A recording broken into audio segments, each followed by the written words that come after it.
அதாவது வெளியில இருந்து கூர்மையா பார்த்துக்கிட்டு இருந்த நம்ம எல்லாருமே பார்த்துக்கிட்டு இருந்த ஒரு இடத்த உள்ள இருந்து பார்க்கிறேன். அதுல இருக்கிற கடமை புரியுது, பெருமை புரியுது, இனி ஆற்ற வேண்டிய கடமைகள் என்னங்கிறது புரியுது. என்னுடைய முனைப்பு நாடு, முதல்ல தமிழ்நாடு, இதுதான் என்னுடைய போக்கஸ்.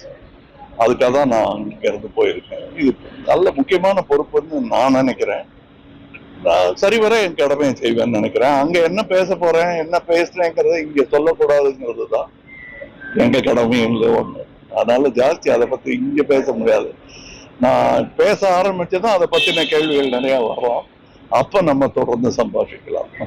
அரசியல் தமிழகத்துல வந்து பாத்தீங்கன்னா நாற்பத்தெட்டு அப்புறம் ஒரு ஆணவ கொலை நடைபெற்றிருக்கு. தொடர்ந்து வந்து பாத்தீங்கன்னா அதிமுக திமுக ஆட்சியில வந்து ஆணவ கொலைக்கு எதிராக சட்டம் கேட்கணும், குரல் எதிர்த்தோம், எதுவும் சட்டம் கேட்க மாதிரி.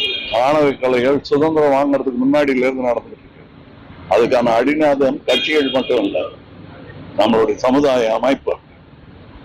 அதை மாத்திரம் கட்சிகள் வரும் போகும், நாடு நடந்துகிட்டே இருக்கும். நன்றி.